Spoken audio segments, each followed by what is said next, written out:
Okerlund conducts a podium interview with Jesse Ventura regarding his participation as a spotter for Dino Bravo's weightlifting exhibition. A few minutes later, Frenchie Martin, Bravo come out.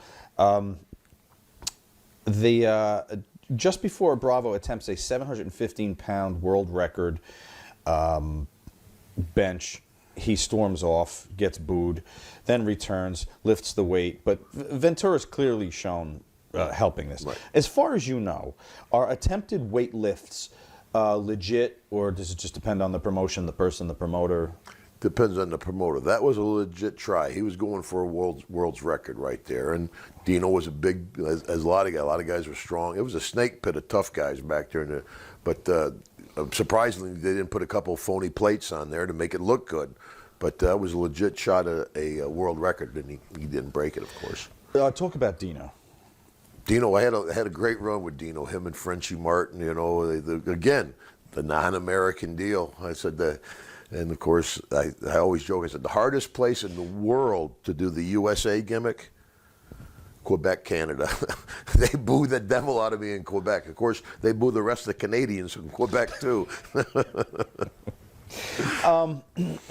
Gene Okerlund is doing the interview. We'd be remiss if we didn't talk about Gene's contributions to the company over so many years. Another legend house. That's right.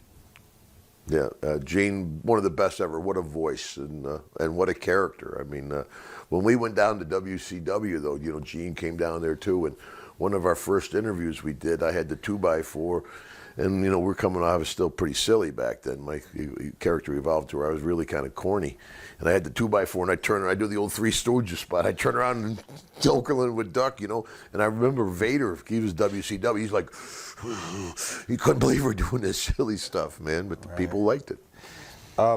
You mentioned Legends House. I can imagine what the contract writer for beverages was having Gene and Pat in the same house. Well, I jumped in there with him pretty good. You have a cocktail or two? No, man, the turnbuckles, vodka and Diet Coke, that's, we call them turnbuckles. Call them turnbuckles? Yeah, give me a turnbuckle. Of course, you go to a bar, ask for a turnbuckle, they'll probably throw you out. But, it should be noted that Crockett had a weightlifting competition scheduled for a few weeks out with the Road Warriors against the Warlord and the Barbarian.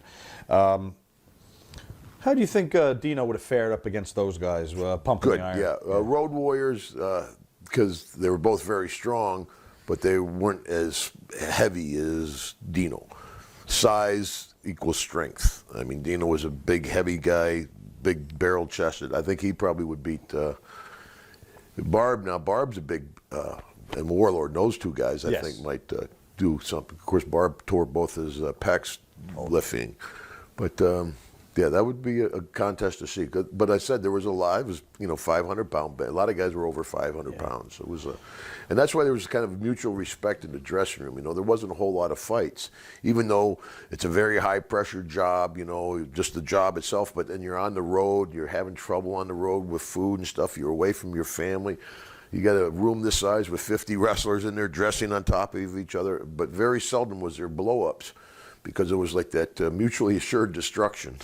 There's no way you're going to walk away clean fighting anybody in that dressing room. Everybody was a tough guy, so everybody kind of respected each other.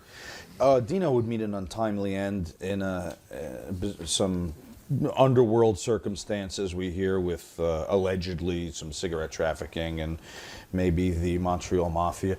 Were there any indications that he had ties to people that were questionable?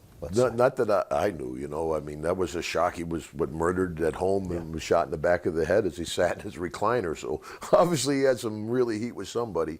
But I got along good with Frenchie too. I enjoyed Frenchie Martin. He was a lot of fun because, you know, you travel, you got all these wrestlers on the plane, you know, and you look, and that's a wrestler. But Frenchie didn't look like a wrestler, right? You know. And he'd be with us. He'd have in the carousel, the bags would be going around. And he'd grab a hold of the bag and he'd hold on to it. He'd let the bag. He'd take a bump and his bag would open. He'd have more stuff in that bag than you can believe: pennies, wrappers, papers. I mean, everything was flying out of the bag, and everybody's like, "Oh!" Of course, he's a wrestler, you know. And he planned the whole time.